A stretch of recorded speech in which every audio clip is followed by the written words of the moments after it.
대마도가 몰려오는 관광객으로 대박나게 되었다는 소식입니다.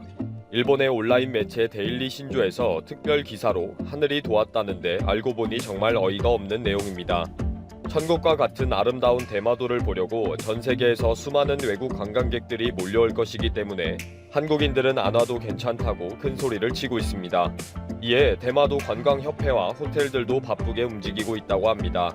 도무지 이해가 안 되는 소식을 전합니다. 일본은 다들 왜 이럴까요? 현실의 대마도는 현재 호텔은 거의 휴업과 폐업을 하고 렌트카 회사들은 대부분의 자동차를 판매해버린 상황입니다. 모든 여행사와 면세점과 일반 상점들도 당연히 폐업을 한 상황입니다. 이미 작년부터 시작한 폐업 러시로 현재 대마도는 완전히 황량한 폐허와 폐가가 넘치는 죽은 섬이 되어버린 지 오래되었습니다. 작년부터 일본 정부에서 국내 여행객을 유치하겠다는 발표를 했지만 주민들의 반응은 차갑기만 합니다. 그렇게 느긋하게 말장난하고 있을 때가 아니다 라는 것이 절절한 주민들의 목소리인 상황입니다. 그런데 일본의 극우 매체 데일리 신조가 대마도에 엄청난 희망의 빛이 보이기 시작했다 라는 기사를 실었습니다. 기사의 초반에는 한일 관계 악화와 시19의 더블 펀치로 현재 대마도의 상황은 최악이라고 하고 면세점은 모두 휴업한 상태이며 호텔의 신축 러시도 중단된 유령섬과 같은 분위기를 자세히 소개합니다. 2017년에는 36만 명, 18년에는 41만 명의 한국인이 방문한 대마도는 한일 관계의 악화로 2019년에는 26만 명으로 급감했고 올해 4월부터는 시19 사태까지 덮치면서 섬을 방문하는 한국인은 완전히 제로가 되었다는 것입니다. 그런데 여기에 신풍이 불어올 것 같은 조짐이 터졌다 라고 했습니다. 즉 하늘이 도와주는 놀라운 바람이 불어서 대박이 터지게 되었다는 것입니다. 그 이유는 소니의 플레이스테이션 4용 게임 고스트 오브 스시마라는 게임 때문입니다. 이 게임이 7월 17일 발매로부터 3일 만에 240만 개의 판매 매출을 기록해서 세계 기록을 세운 것이라는데 이 게임 때문에 대마도를 찾아가자는 세계적인 붐이 일어날 것 같다는 것입니다. 대마도 관광협회는 홈페이지에서 게임의 열광적인 팬들을 향해 성지순례용 팜플렛을 제작해 홍보하고 있습니다. 아직도 시19 때문에 출입국이 제한이 되어서 자유롭게 대마도를 방문하기 어려운 상황이지만 게임의 무대를 방문해보고 싶어하는 팬들이 조만간 대마도에 몰려올 것이라고 했습니다. 이제는 대마도에 한국인이 아닌 외국인 관광객이 엄청나게 몰려올 것이기 때문에 이 기회를 미리 준비해야 할 판이라는 것입니다. 그래서 일부 관광호텔은 긴 휴관을 끝내고 9월 1일부터 일부 다시 오픈을 하면서 기대를 하고 있다는 것입니다. 전 세계에서 게임의 성지순례 붐이 일어나서 대마도로 곧 몰려올 것이라고 기대를 하는 일본인들의 정신 상태가 이해가 안 될 정도의 오두방정을 떨고 있습니다. 게임에서 그려진 대마도는 완전히 환상의 섬입니다. 일본은 이 게임이 사극 게임의 최고봉이라고 자랑하면서 제작 배경과 성공 요인들을 분석하기도 합니다. 그 중에서 특히 대마도의 아름다움을 보여준 것은 압권이라고 하는데 섬의 장엄한 풍경과 무대가 놀라울 정도라는 것입니다. 꽃이 피는 봄의 넓은 평야, 녹색의 나무가 무성한 여름숲, 단풍이 흩날리는 가을, 눈 덮인 겨울산 등 대마도의 사계절이 놀랍게 그려져 있다는 것입니다. 물론 현재 대마도는 한국인이 방문하지 않은 작년부터 까마귀가 날리는 황량한 폐허가 되어 있는 상황입니다. 이런 상황에서 게임에서 그려진 환상의 배경에 심취해서 대마도를 자랑하는 것입니다.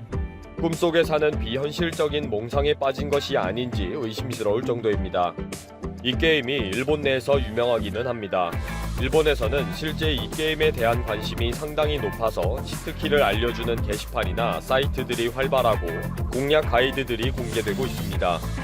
몽골의 거점 장소 목록, 기력 늘리는 방법과 복구 방법, 조작 방법과 전투 기술, 부적을 구하는 방법과 효과 등 온갖 기술과 정보들이 정리가 되어 있는 사이트들이 많습니다.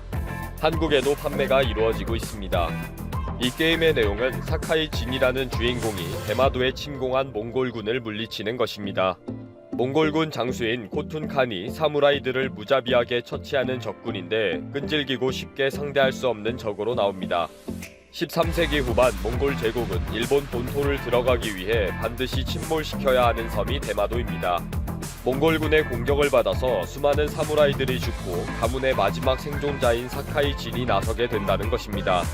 그러다 보니 이 게임의 배경으로 봉건 시대의 대마도가 됩니다.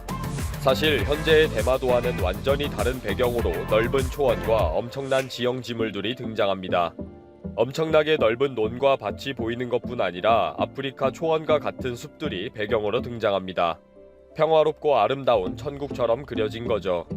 그 대마도를 악당 몽골군이 침입을 하고 가문에서 홀로 남은 청년이 주민들과 함께 섬을 지킨다는 내용과 배경이다 보니 게임의 시나리오로서는 관심을 끌 수 있다고 생각이 듭니다. 그동안 일본 정부는 대마도를 위해 여러 대책을 냈습니다. 작년 12월에는 대마도를 지원하는 관광 대책의 이름으로 특정 시장으로부터의 관광객의 비율이 높은 관광지를 만들어서 지원했습니다. 여행 상품 판로 개척과 관광 자원 조성에 들어가는 비용으로 약 3억엔, 약 32억 원을 예산 배정을 해서 지원하겠다는 것입니다. 이때의 관광 대책이 대마도의 외국 전문가를 초청한다, 다언어 안내문을 만든다, 새로운 관광 자원을 조성한다, 다른 나라의 관광 자원을 홍보한다, SNS로 외국에 널리 알린다, 유명한 밴드를 초청해 콘서트를 연다, 외국 여행사를 초청해 지역을 선전한다를 내세웠습니다.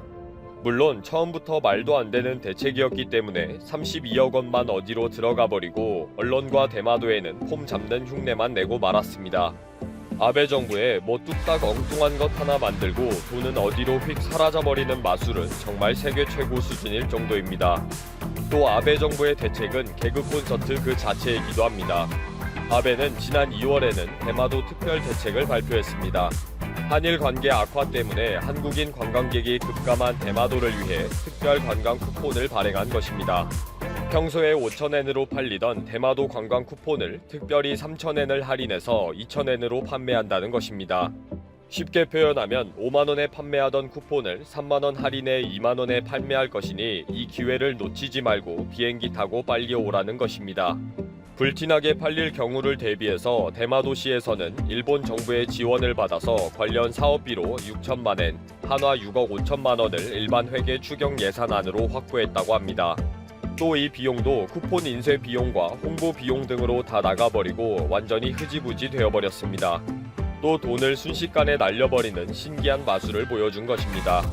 아베 정부가 신묘한 마술로 대마도를 살린다고 하면서 그 많은 돈들을 휙 사라지게 하는 마술을 선보이더니 이제는 일본인들도 함께 이상해지는 것 같습니다.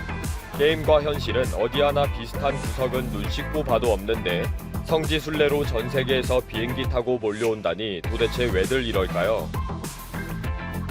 마이크 폼페이오 미국 국무장관이 중국을 견제하는 미국의 노력에 국민들이 합류하고 있다면서 한국도 해당 국가 사례로 거론했다.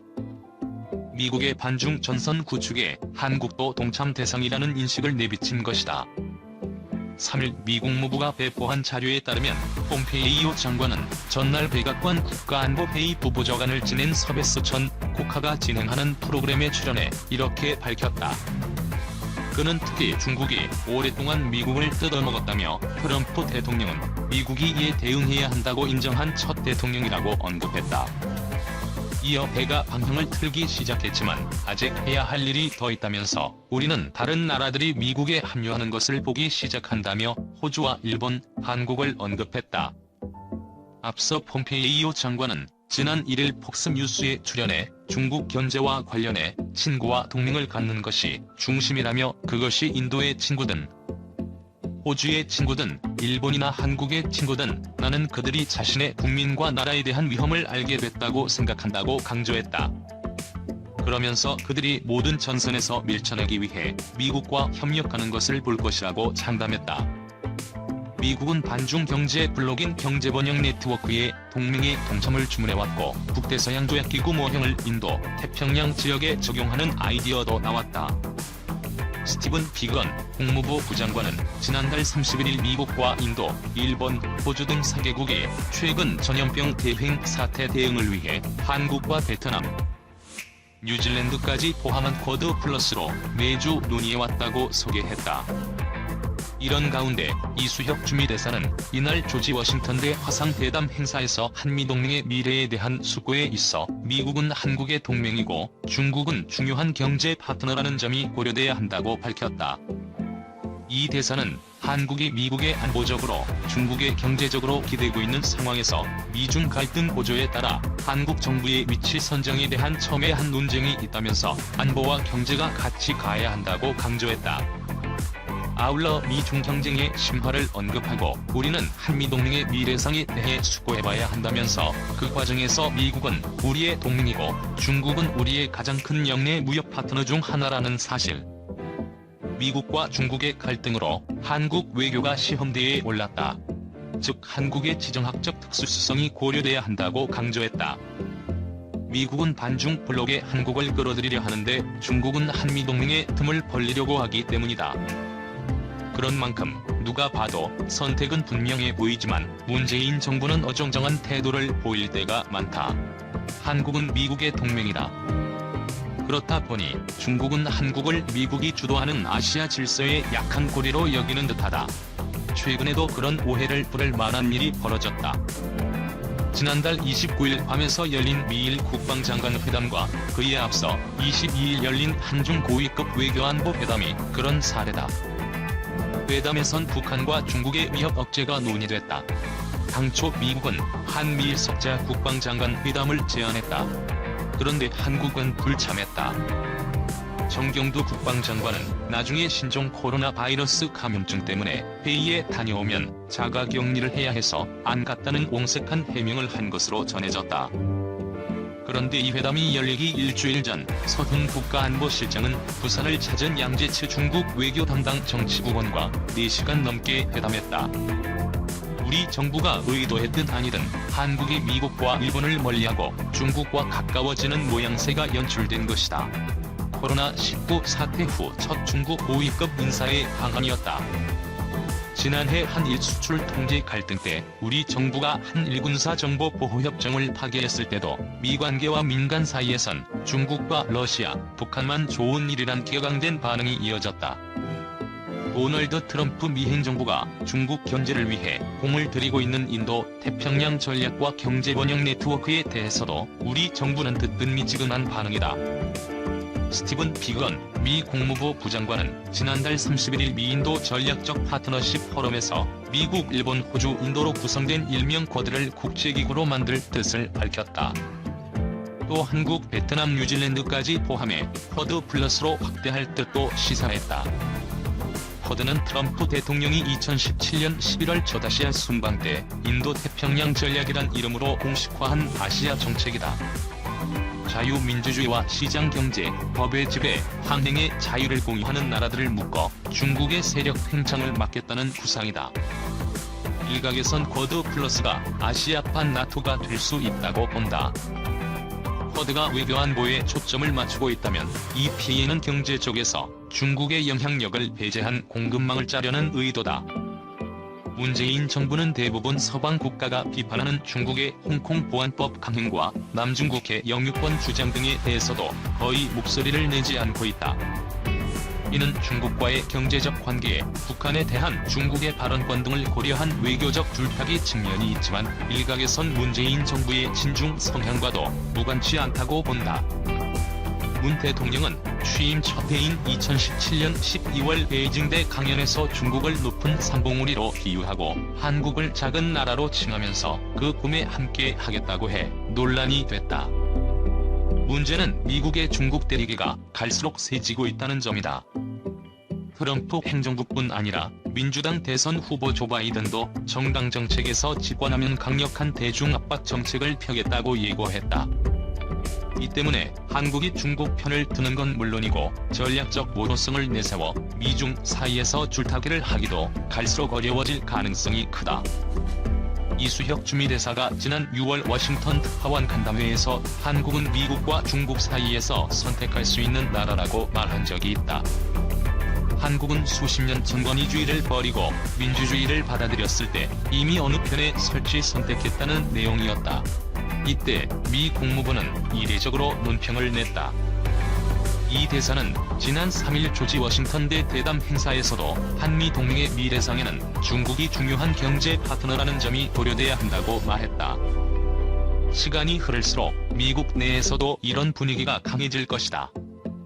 문재인 정부가 기억해야 할 건 한국은 미국이 확립한 국제 질서에서 한미동맹을 토대로 번영하고 있다는 점이다. 중국이 아니라 미국과 자유민주주의와 시장경제, 인권, 법치 등 핵심 가치를 공유하고 있다는 건 두말할 필요도 없다. 올해 미국 대선에서 도널드 트럼프 대통령과 민주당 대선 후보 조 바이든 중 누가 당선돼도 미국의 중국 때리기가 이어질 전망이다.